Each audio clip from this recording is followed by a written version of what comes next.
පූර්ණ අභ්‍යන්තර පරාවර්තනය ටික ටක් ගාලා මතක් කරගමු. මෙහෙම හිතන්න යට තියෙනවා ගහන මාධ්‍යයක් උඩ තියෙන විරල මාධ්‍යයක්. රික්තය කියලා හිතාගත්තත් අවුලක් නැහැ. මේක n ගා කියමු මේක nv කියමු. වර්තනාංකය. ඔය හිතන්න මේ යට තියෙන මොකක් හරි ආලෝක ප්‍රභවයක් එතනින් වටේටම ආලෝක කිරණ පිට වෙනවා කියලා හිතන්න. පොදු අතර මොහොත ලම්බක යන එක්කෙනා අපගමනය වෙන්නේ නැහැ. මේ වගේ කෝණයක් හදාගෙන යන එක්කෙනෙක් අපි දන්නවා මේ වගේ පැත්තකට එයි. මේ වගේ පතනය වෙන කෙනෙක්ගේ වර්තන කෝණය මෙයාට වඩා වැඩි වෙන්න ඕනද අඩු වෙන්න ඕනද? පැහැදිලිවම මෙතන තියෙන පතන කෝණයට වඩා මෙතන තියෙන පතන කෝණය වැඩි. දැන් මම අහන්නේ පතන කෝණය වැඩි වෙද්දී වර්තන කෝණයට මොකද වෙන්නේ කියලා. n sin තියෙන නියතයක් අනුව හිතන්නකෝ. n එක n ගා sin i සමානයි එහා පැත්තේ nv sin r. දැන් බලන්න n ගා සහ nv කියන්නේ නියත. මේකත් නියතයක් මේකත් නියතයක්. මං කියන්නේ i වැඩි වෙද්දී r ට මොකද වෙන්නේ කියලා. i වැඩි වෙද්දී වා දන්නවා sin i වැඩි වෙනවා. එහෙනම් මේ පැත්තේ තියෙන sin r උත් වැඩි වෙන්න ඕන. ඒ කියන්නේ r කියන එක වැඩි වෙන්න ඕන. එහෙනම් පතන කෝණය වැඩි වෙද්දී වර්තන කෝණය වැඩි වෙන්න ඕන. කලින්ට වඩා වැඩි වෙන්න ඕන. දැන් කොහොම වර්තන කෝණය වැඩි වෙලා ගිහිල්ලා වර්තන කෝණයට යන්න පුළුවන් උපරිම අගය අංශක 90 නේද? බලන්න වර්තන කෝණයට අංශක 90ට යද්දී වර්තන කිරණය යන්නේ පොදු අතුරු මුහුණත දිගේ. ආන්න ඒ අවස්ථාවේදී තියෙන පතන කෝණයට අපි කියන්නේ අවදි කෝණය කියලා. අවදි කෝණය.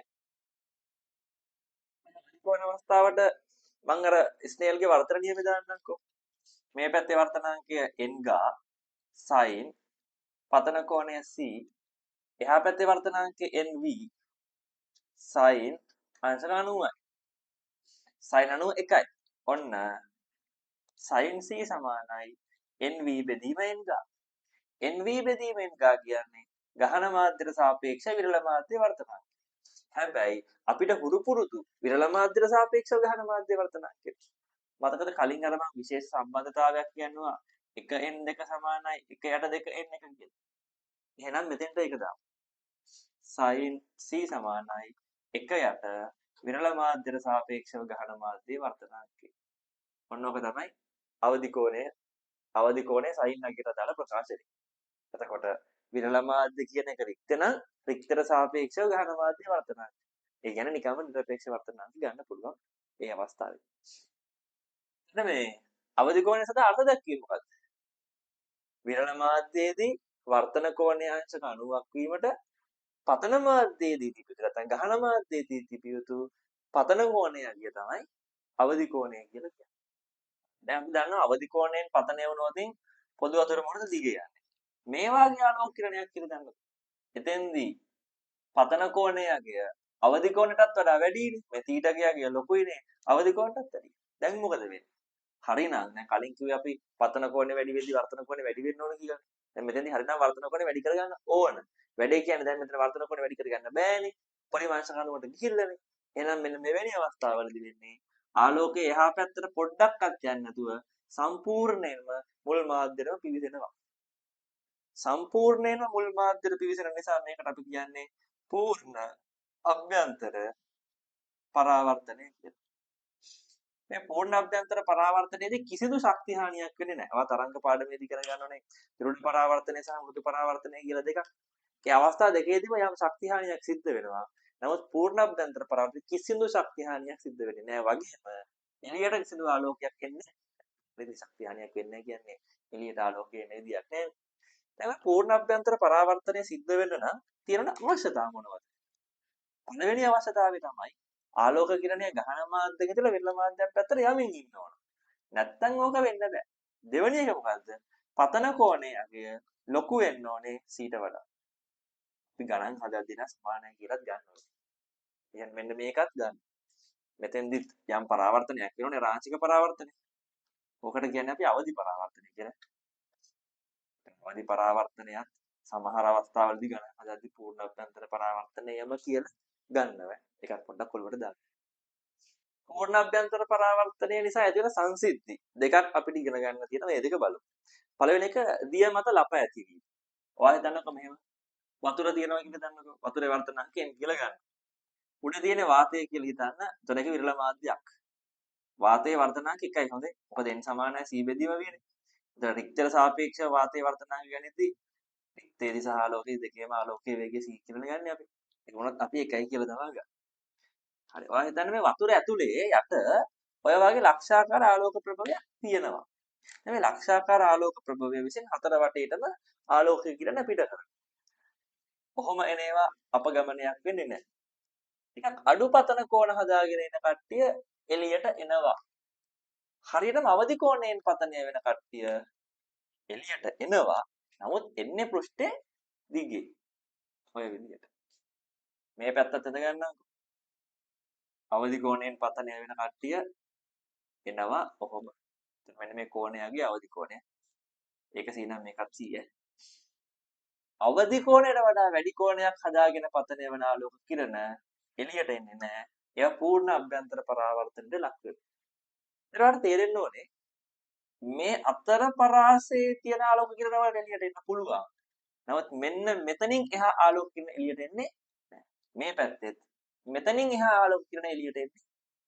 එහෙනම් මෙන්න මේ ප්‍රදේශය හරහා පමණයි ආලෝකය එළියට එන්නේ.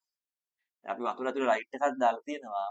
අපි බලාපොරොත්තු වෙන්නේ මුළු ජල පෘෂ්ඨයම ඒකාලෝක වෙයි කියලා. නමුත් එහෙම වෙන්නේ නැහැ. වෘත්තාකාර ප්‍රදේශයක් විතරයි ආලෝකමත් වෙන්නේ. ඔක තමයි දිය මත රැපැතීම කියලා කියන්නේ. දැන් බලන්න මේකට ප්‍රකාශනයක් ඔප්පු කරමු.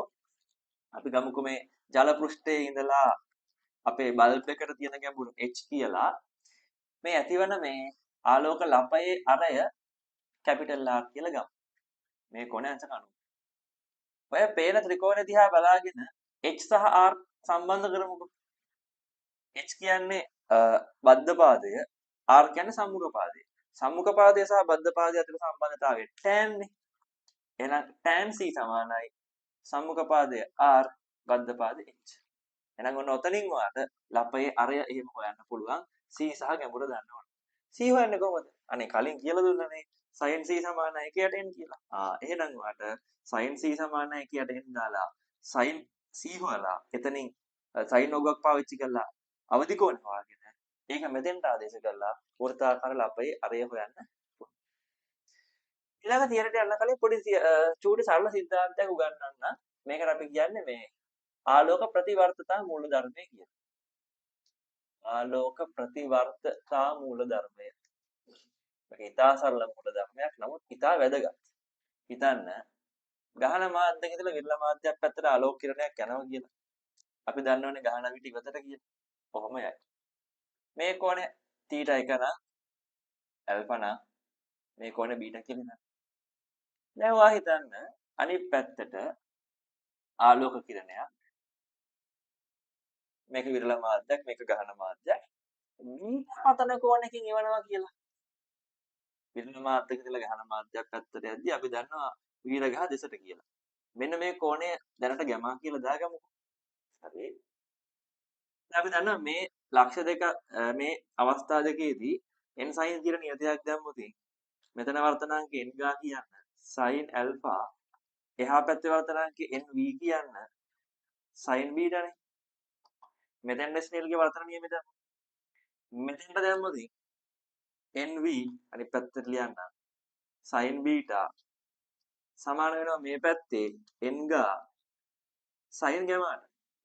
සමීකරණ දෙකේ දකුණු අත පෙළ දෙක සමානයි. එහෙනම් අර චූටි කාලේ ඉගෙනගත්තු ප්‍රත්‍යක්ෂ වලට අනුව සමීකරණේ වම් අත පෙළ දෙකත් සමානයි. ඔයාලට තේරෙන්න ඕනේ sin alpha සහ sin gamma සමාන වෙනවා කියලා. කියන්නේ අනේ ඉතින් alpha සහ gamma සමාන වෙන්න බෑ. එහෙනම් මෙන්න මේ කෝණයත් alphaම තමයි. ඒ කියන්නේ මොකක්ද වෙලා තියෙන්නේ? alpha කෝණයෙන් පතනය වෙලා beta කෝණයෙන් වර්තනය වෙනවා නම් beta කෝණයෙන් පතනය වෙද්දී alpha කෝණයෙන් තමයි වර්තනය වෙන්නේ. සම්මා වෙලා තියෙන මොකක්ද?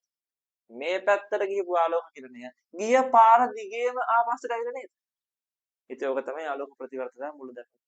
ඕනෑම ආලෝක කිරණයක් යම් පැත්තකට යනවනම් ඒ ගිහපු පාර ඔස්සේ ආපස්සට යාව එවන්න පුළුවන් කියන එක තමයි ආලෝක ප්‍රතිවර්තන මූලධර්මය. අන්න ඒක පාවිච්චි කරලා තමයි අපි ඊළඟ සරල සංසිද්ධිය පැහැදිලි කරගන්නේ. මම මේ ඇඳලා තියෙන කලින් ඇඳපු රූප සටහනම තමයි. වෘත්තාකාර ප්‍රදේශයක් කරා ආලෝක කිරණ එළියට යන විදිය. ඔන්න ප්‍රදේශය හරහා ඔය අඳුරු කරපු ප්‍රදේශය හරහා ආලෝකය එළියට යනවා. අනිත් කිසිම ප්‍රදේශයක් කරා ආලෝකය බාහිරට යමු වෙන්නේ නැහැ.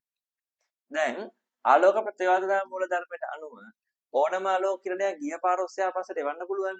ඒ කියන්නේ සරලව කියනවා නම් ඊතලවල දිශා මාරු කරන්න පුළුවන්. මෙතෙන් වැඩේ කරමු. මේ දාලා තියෙන හැම ඊතලයකම දිශාව මාරු කර ගන්නවා.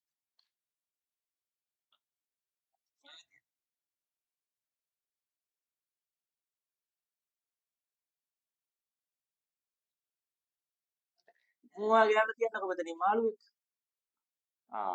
එහෙනම් ඔන්න ඔය ඊතල ඔස්සේ නේද මාළුවගේ ඇහැ අසට ආලෝක කිරණ එන්නේ. එහෙනම් අපි මේ ඇඳලා තියෙන මොකද්ද? මාළුවෙකු ලෝකේ දකින්න විදිහ. බලන්න මාළුවට මෙන්න මේ වෘත්තාකාර ප්‍රදේශය හරහා ඉහළ වායුගෝලය පේනවා. يعني මේ හරියෙන් කාක්කෙක් හරි පියාඹුවොතින් මාළුවට පේනවා. හැබැයි මේ හරියෙන් කාක්කෙක් පියාඹුවොතින් මාළුවට පේන්නේ නැහැ. මොකද මේ අස්සෙන් එන ආලෝක කිරණ ඇතුළට එන්න විදියක් නැහැ. ආයෙතනක මේ හරිය මෝරෙක් හරි මොකෙක් හරි ඉඳලා කියලා. මෝරව පේනවද නැද්ද? පේනවා. මොකද මෝරගේ ඉඳලා එන ආලෝක කිරණ මාළුවගේ ඇහැ අසට යනවා. දැන් ඔන්න ඔක තමයි මාළුවෙකු ලෝකයේ දකින විදිය. ටිකක් හිතාගන්න අමාරුයි. ඔය හිතාගන්න විදියක් මම කියන්නද? ඔයා ගන්න තල දර්පණයක්. තල දර්පණයක් අරගෙන ඒ තල දර්පණේ රවුම් වෘත්තාකාර සිදුරක් කපලා අයින් කරන්න. මේ හරිය තියෙන තල දර්පණය. මේ හරිය තියෙන සිදුර. දැන් ඔය සිදුර සහිත තල දර්පණය ඔළුවට උඩින් අලලා අහස දිහා. දැන් ඔයාලට මොකද්ද පේන්නේ? ඔයා අර කපාගත්තු සිදුර හරහා ඉහළ වායු ගෝලය පේනවා. ඒ විතරක් නෙවෙයි වටේ තියෙන තල දර්පණ කොටස නිසා ඔයාගේ යට තියෙන දේවලුත් පේනවා. මාළුවටත් එහෙමයි. වෘත්තාකාර සිදුරක් කරහා ඉහළ වායු ගෝලය පේනවා. මේ පරාවර්තනය වෙලා යනවා කියන්නේ මේ යට තියෙන දේවල් දේවලුත් යන තියෙනවා. මේ හරිය කොරල් පරදුරු ඒ ඔක්කොම පේනවා. එහෙනම් මාළුවෙකු දකින ලෝකය අපිට පූර්ණ අභ්‍යන්තර පරාවර්තනය සහ ආලෝක ප්‍රතිවර්ධතා මූල ධර්මය පාවිච්චි කරලා තමයි පැහැදිලි කරන්න වෙන්නේ.